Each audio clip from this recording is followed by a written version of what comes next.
1929 की तरह एक और महा आर्थिक मंदी क्या सच में वापस आने वाली है? और अगर आई तो क्या आप और हम तैयार हैं? ये सुन के आपको थोड़ा शॉक लग सकता है कि ये अचानक से मंदी की बात क्यों हुई। तो ऐसा मैं नहीं, बल्कि मूडी, जो कि वर्ल्ड की एक बहुत बड़ी क्रेडिट रेटिंग एजेंसी है, उनका कहना है, और रॉबर्ट कियोसाकी का। क्या दुनिया की सबसे बड़ी अर्थव्यवस्था स्टैगफ्लेशन की चपेट में आ सकती है? और क्या इससे भारत जैसे देशों पर भी असर पड़ेगा? दुनिया के सबसे बड़े बैंक जेपी मॉर्गन चेस के सीईओ जेमी डेमॉन ने हाल में चेतावनी दी है कि अमेरिका की अर्थव्यवस्था स्टैगफ्लेशन की ओर बढ़ सकती है। जय श्री राम, जय हिंद दोस्तों, स्वागत है आपका आपके अपने चैनल समसामयिक ट्रेंडिंग न्यूज में। दोस्तों, खबर निकल कर आ रही है कि अमेरिकी अर्थव्यवस्था की बर्बादी की शुरुआत हो गई है। IMF और मूडीज जैसी संस्थाएं 2030 तक वैश्विक अर्थव्यवस्था के क्रम में भारी बदलाव का अनुमान पहले ही लगा चुका है। इसके अनुसार 2030 तक चीन अमेरिका को पार करते हुए पहले स्थान पर आ जाएगा, जबकि भारत दूसरे या तीसरे स्थान पर आना तय है। तो आज हम इसी विषय पर विश्लेषण करेंगे। दोस्तों, 4 जुलाई 1776 को 13 अमेरिकी उपनिवेशों ने ग्रेट ब्रिटेन से अपने राजनीतिक संबंध तोड़ लिए थे, और इसी के साथ शुरुआत होती है विश्व के एक महान लोकतांत्रिक और वर्तमान की सबसे बड़ी अर्थव्यवस्था अमेरिका की। आजादी के बाद पर्याप्त कृषि योग्य भूमि की उपलब्धता के कारण अमेरिकी अर्थव्यवस्था भी कृषि केंद्रित रही, किंतु 19वीं सदी में आधारभूत ढांचों और अमेरिका के पास पर्याप्त संसाधनों की उपलब्धता ने इसे औद्योगिक विकास की राह दिखाई। लेकिन इसी दौरान द्वितीय विश्व युद्ध की उथल पुथल और अंतर्राष्ट्रीय समीकरणों के बदलाव के कारण वैश्विक बाजार में पैदा हुए खाली स्थान को भरने का मौका मिला, और अमेरिका ने जो उस समय से अपनी आर्थिक विकास की उड़ान शुरू की, वो उसे आज $30.51 ट्रिलियन के साथ विश्व की अर्थव्यवस्थाओं की पहली रैंक पर ले आई। आपको अमेरिकी अर्थव्यवस्था के आकार का अंदाजा इस बात से लग सकता है कि विश्व के शीर्ष 19 देशों जैसे चीन, Germany, Bharat, Japan, France, UK, Italy, Brazil, Canada आदि की कुल अर्थव्यवस्थाओं के बराबर है। किंतु बदलते परिदृश्य, वैश्विक बाजारीकरण की होड़ में नए प्रतिद्वंदियों के उभरने के कारण अब अमेरिका को नई चुनौतियों का सामना करना पड़ रहा है। साथ ही कुछ सरकार की पॉलिसीगत अव्यवस्थाओं के कारण भी आज अमेरिका की अर्थव्यवस्था पर दबाव पड़ रहा है। तो आइए समझते हैं कि अमेरिकी अर्थव्यवस्था की नई स्थिति क्या है। अमेरिका, जो दुनिया की सबसे बड़ी अर्थव्यवस्था मानी जाती है, आज कई आर्थिक चुनौतियों से जूझ रहा है।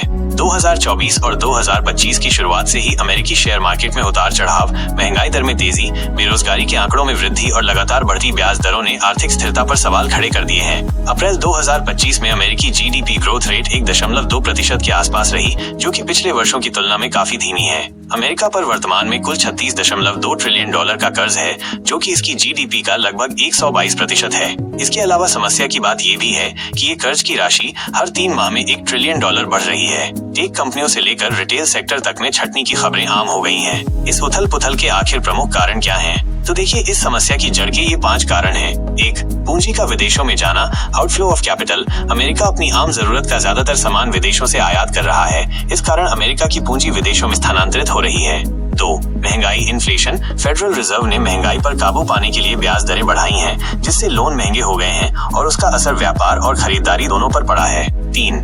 ब्याज दरों में वृद्धि, इंटरेस्ट रेट हाइक्स। साल 2022 से अब तक फेडरल रिजर्व ने कई बार ब्याज दरें बढ़ाई। इससे घर खरीदने, गाड़ी लेने और बिजनेस फाइनेंसिंग महंगी हो गई है। 4. Banking crisis. 2023 में कुछ मिड साइज अमेरिकी बैंकों के बंद होने के बाद से वित्तीय क्षेत्र में विश्वास कमजोर पड़ा है। 5. चीन और रूस के साथ व्यापारिक और राजनीतिक तनाव। अमेरिका की विदेश नीति और व्यापार प्रतिबंधों ने वैश्विक सप्लाई चेन को प्रभावित किया है। आइए अब समझते हैं कि इस घटना का दूसरे देशों और हम पर असर क्या होगा। तो जब अमेरिका की अर्थव्यवस्था लड़खड़ाती है, तो इसके 3 मुख्य असर हम पे होते हैं। 1. डॉलर की कीमत में उतार चढ़ाव। 2. भारतीय IT सेक्टर पर दबाव। और 3. विदेशी निवेश की रफ्तार धीमी। इन सारी समस्याओं के समाधान के लिए अमेरिका क्या कदम उठा रहा है? फेडरल रिजर्व ने संकेत दिए हैं कि वो ब्याज दरों को स्थिर रख सकता है। सरकार ने इंफ्रास्ट्रक्चर, ग्रीन एनर्जी और सेमीकंडक्टर जैसे क्षेत्रों में निवेश को बढ़ावा दिया है। बेरोजगारों के लिए सामाजिक योजनाओं को मजबूत किया जा रहा है। अब मूल प्रश्न ये है कि क्या अमेरिका मंदी की ओर बढ़ रहा है? तो इस विषय पर विशेषज्ञों की राय बंटी हुई है। कुछ का मानना है कि अमेरिका एक सॉफ्ट लैंडिंग की ओर बढ़ रहा है, यानी हल्की मंदी के बाद सुधार, जबकि कुछ इसे गहरी आर्थिक मंदी की शुरुआत मानते हैं। कुछ अर्थशास्त्री चेतावनी दे रहे हैं कि अमेरिकी अर्थव्यवस्था स्टैगफ्लेशन की चपेट में आ सकती है, तो कुछ अर्थशास्त्री इससे भी एक कदम आगे बढ़कर अमेरिकी इतिहास 1929 की 100 साल पुरानी महामंदी, द ग्रेट डिप्रेशन को दोहराने का अंदेशा बता रहे हैं। इस पूरे वृत्तांत के आधार पर अनुमान लगाया जा सकता है कि अमेरिकी अर्थव्यवस्था निश्चित ही कठिन दौर से गुजर रही है, लेकिन अमेरिका के पास संसाधन, अनुभव और नीतिगत लचीलापन है, जो उसे इससे उबरने में मदद कर सकता है।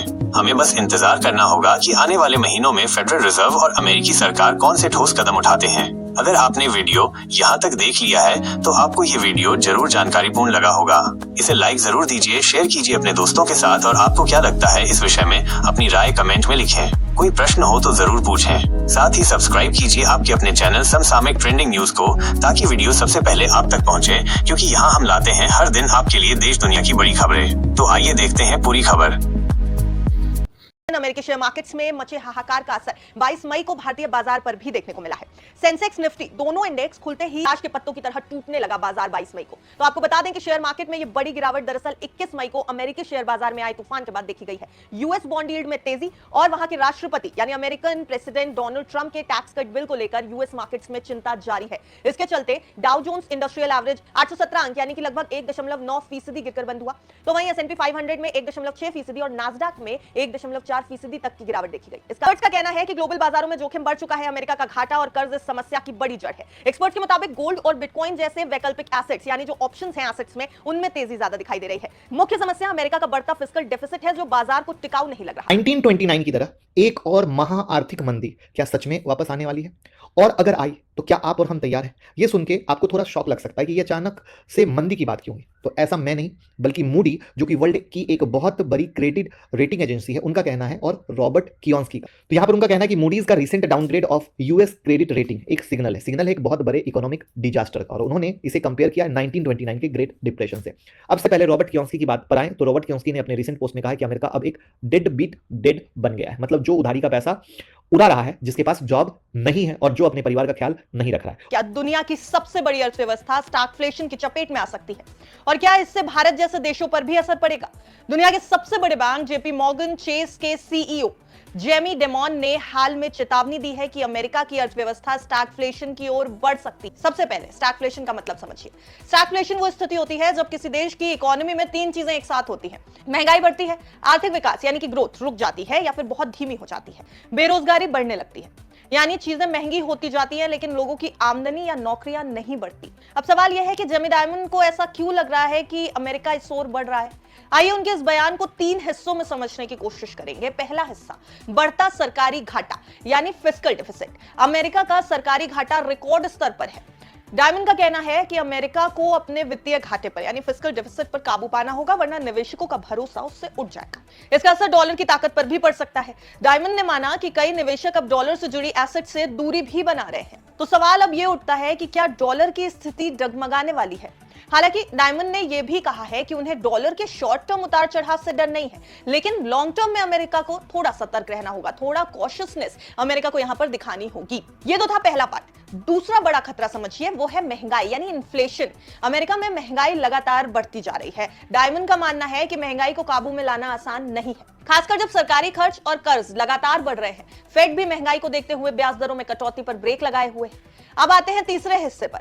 तीसरा खतरा है जियोपॉलिटिकल रिस्क। रूस यूक्रेन युद्ध, चीन America trade war, middle east में तनाव, इन सब का असर अमेरिका की इकोनॉमी पर भी पड़ता दिखाई दे रहा है। अब डायमंड ने खास तौर पर अमेरिका चीन ट्रेड वॉर और टैरिफ पर चिंता जताई है। हालांकि हाल ही में दोनों देशों ने 90 दिन के लिए टैरिफ में छूट भी दी है, लेकिन कोई स्थायी समाधान नहीं निकला है। डायमंड का मानना है कि अमेरिकी सरकार चीन को छोड़ना चाहती है, लेकिन बातचीत लंबी और जटिल हो सकती है। जटिल मतलब कि काफी ज्यादा मुश्किलें इसमें पैदा हो सकती हैं। अब इन तमाम वजहों से अमेरिका के शेयर बाजार भी हिचकोले खा रहे हैं। ये भी आपको बताते हैं, जो मस्क की तरफ से ट्वीट किया गया उसमें लिखा गया जानकारी देते हुए कि अमेरिकी सरकार में विशेष कर्मचारी के तौर पर मेरे कार्यकाल का अंत हो गया है। मैं सरकार के बेफिजूल खर्चों को कम करने के लिए अवसर देने पर राष्ट्रपति डोनाल्ड ट्रंप का आभार जताता हूं। डोज का मिशन समय के साथ और मजबूत होगा। आपको पता है कि अमेरिका की बढ़ती कर्ज की समस्या अब पूरी दुनिया के लिए खतरे की घंटी बन चुकी है, और ये चेतावनी दी है किसी आम विश्लेषक ने नहीं, बल्कि IMF की first deputy managing director Gita Gopinath ने। हाल ही में फाइनेंशियल टाइम्स को दिए इंटरव्यू में उन्होंने साफ कहा कि अमेरिका को अब अपने लगातार बढ़ते कर्ज को कंट्रोल करना ही होगा। और यह बयान ऐसे समय में आया है जब अमेरिका की क्रेडिट रेटिंग को मूडीज ने डाउनग्रेड कर दिया है। वजह, बढ़ता सरकारी खर्च, भारी ब्याज भुगतान और ट्रंप प्रशासन की ओर से प्रस्तावित टैक्स कट्स, जो देश के फिस्कल घाटे को और भी बढ़ा सकते हैं। गीता गोपीनाथ का कहना है कि अमेरिका यूके के बीच ट्रेड डील भी सही दिशा में कदम है, लेकिन अमेरिका की मौजूदा ट्रेड पॉलिसी अभी भी काफी उथल-पुथल वाली बनी हुई है, और इसका असर सीधे दुनिया की सबसे बड़ी अर्थव्यवस्था पर पड़ रहा है। गीता कहती हैं, इन सारे बदलावों का डेटा में असर दिखने में थोड़ा वक्त लगेगा, लेकिन यह जरूरी है कि अमेरिका अपने टैक्स और खर्च के बीच का बैलेंस ठीक करे। IMF पहले ही ट्रंप की टैरिफ पॉलिसी के चलते अमेरिका की ग्रोथ का अनुमान घटा चुका है। आज की तारीख में अमेरिकी सरकार पर कुल $36 ट्रिलियन से भी ज्यादा का कर्ज है। यह कोई मामूली आंकड़ा नहीं, यह देश की पूरी सालाना कमाई यानी जीडीपी का 122% है। और सबसे चौंकाने वाली बात यह है कि यह कर्ज हर 3 महीने में करीब $1 ट्रिलियन और बढ़ रहा है। कोविड महामारी के दौरान साल 2020 में यह अनुपात अपने सबसे खतरनाक स्तर 133% तक पहुंच गया था। और अब भी अमेरिका उसी रास्ते पर बढ़ता जा रहा है जहां उसका खर्च उसकी कमाई से कहीं ज्यादा है। बुधवार को अमेरिकी शेयर बाजार बुरी तरह से धड़ाम हो गया और वजह थी ट्रेजरी यील्ड्स में तेज उछाल। निवेशकों को डर है कि अगर अमेरिकी कांग्रेस ट्रंप सरकार का प्रस्तावित टैक्स कट बिल पास कर देती है तो सरकारी कर्ज में खरबों डॉलर का इजाफा हो सकता है। सोचिए, एक तरफ अमेरिका पहले ही ऐतिहासिक कर्ज बोझ के नीचे दबा है और दूसरी तरफ और टैक्स में कटौती की तैयारी चल रही है। ऐसे में बाजार का घबराना लाजमी है। ग्लोबल इन्वेस्टर्स अब साफ तौर पर अमेरिका को रिस्क मानने लगे हैं, क्योंकि रिटर्न अगर डॉलर में है और वही डॉलर नीचे गिर रहा है तो मुनाफा कागज पर ही रह जाएगा, उल्टा नुकसान झेलना पड़ सकता है। यूरोप के कई देश जो अमेरिका के करीबी सहयोगी माने जाते हैं अब अपनी मुद्रा की स्थिरता और आर्थिक सुरक्षा के लिए सोने की खरीदारी बढ़ा रहे हैं। उदाहरण के लिए जर्मनी, फ्रांस और इटली जैसे देशों ने अपने स्वर्ण भंडार में वृद्धि की है। पोलैंड और हंगरी ने हाल के वर्षों में लगातार अपने स्वर्ण भंडार में वृद्धि की है। मार्च 2024 में हंगरी के केंद्रीय बैंक ने अपने स्वर्ण भंडार को 3 गुना बढ़ाकर 94 टन कर दिया। इसी तरह पोलैंड ने भी अपने स्वर्ण भंडार को बढ़ाने के लिए बड़े पैमाने पर निवेश किया है। इन देशों का मानना है कि सोना उनकी मुद्रा को स्थिर रखने और वैश्विक आर्थिक संकट से बचाने में मदद कर सकता है। यह दिखाता है कि कई देश अब अपनी मुद्रा को स्थिर रखने और किसी भी आर्थिक संकट से बचने के लिए सोने में निवेश कर रहे हैं। पिछले कुछ सालों में दुनिया की अर्थव्यवस्था में बड़ा बदलाव हो रहा है। कई देश अब अमेरिकी डॉलर पर कम निर्भर रहना चाहते हैं और इसके लिए वे ज्यादा सोना खरीद रहे हैं। खासकर ब्रिक्स देश ब्राजील, रूस, भारत, चीन और दक्षिण अफ्रीका सोने का इस्तेमाल अपने पैसे की ताकत बढ़ाने और डॉलर के असर को कम करने के लिए कर रहे हैं। भारत हमेशा से सोने का बड़ा खरीदार रहा है, लेकिन हाल के सालों में इसकी खरीदारी और ज्यादा बढ़ गई है। 2024 के पहले 11 महीनों में भारत ने $47 अरब का सोना खरीदा, जो अब तक का सबसे ज्यादा है। यह 2023 में $42.6 अरब के मुकाबले भी ज्यादा है। इसका मतलब है कि भारत अब सोने को अपनी अर्थव्यवस्था को सुरक्षित रखने का एक मजबूत तरीका मान रहा है। विशेषज्ञों का कहना है कि यह कदम भारत की अमेरिकी डॉलर पर निर्भरता कम करने की दिशा में एक बड़ा संकेत है।